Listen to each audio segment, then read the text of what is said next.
जलालशेख मोल्ला आमच्या जलालशेख मोल्ल्यामध्ये पाण्याची खूप टंचाई आहे आणि ती टंचाई शासनातर्फे आम्हाला काय ग्रामपंचायततर्फे आम्हाला सोय होत नाही आहे। ती कोण बघणार? आणि आम्ही वारंवार त्यांना बोलते 4-4 दिवशी पाणी नाही आहे। एवढी टंचाई कशी झेलणार आम्ही?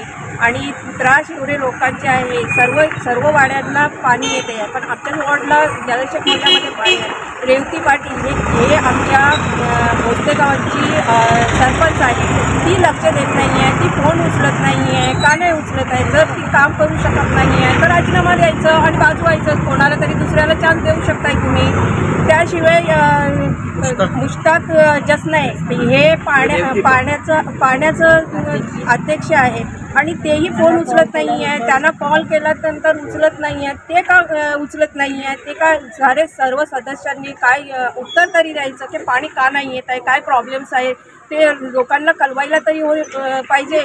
टँकरची तरी सोय करून द्यायला पाहिजे। आम्हाला विहीरसुद्धा नाही आहे की आम्ही कुठून विहिरीतनी जाऊन तरी पाणी घेऊन येऊ शकतो। बोरिंग नाही आहे, काही नाही आहे। मग कसं आमचं जगणं हे पाण्याशिवाय होतच नाही आहे। तर काहीतरी शासनाने ॲक्शन घ्यायलाच पाहिजे की आमच्या जलालशेख मोल्ल्याच्याबद्दल आमचा खूपच त्रास आहे। हे भरपूर वर्षापासून आहे आणि आत्ताही सध्या आहे। तर काही मी शासनाला जाहीर आवाहन देते की काहीतरी आमच्या वॉर्डचा आमच्या जलालशेख मोल्ल्याच्यासाठी पाण्याची सोय करून द्यावी, असा आमचा सर्व लेडीजचा आणि आमच्या गाववाल्यांचा म्हणणं आहे। आज जो हा प्रॉब्लेम झालेला आहे ते जॅकवेलची पंप आहे ते खराब झाल्यामुळे झालेला होता, पण मागचे 3 दिवसाआधी पाणी आलेलं। त्याच्यानंतर ह्यांचा जो आक्रोश आहे, जो राग आहे, ते खरी गोष्ट आहे की ह्यांना पाणी आज फर्स्ट टर्मला ह्यांना भेटायला पाहिजे प्रायव्हेटली। कारण जलालशेख मोल्ल्यात सगळ्यात जास्त पॉप्युलेशन आहे। त्यांच्या मोल्ल्यात बिल्डिंग आहेत, एक बिल्डिंगला 20-20, 15-15 फ्लॅटेस आहेत। परवानगी दिली आम्ही ग्रामपंचायतनीच ना, मग त्यांना पाणी पुरवणं ही काम आमचंच आहे। त्यांचं जो राग आहे माझ्यावर किंवा ग्रामपंचायत हे चुकीचं नाही, पण मी सदस्य असतानाही कर्मचारी आमचं ऐकत नाही, मॅडम आमचं ऐकत नाही। सरपंच मॅडमचं डायरेक्ट बोलणं आहे जे काही होईल ते रोटेशनप्रमाणे होईल।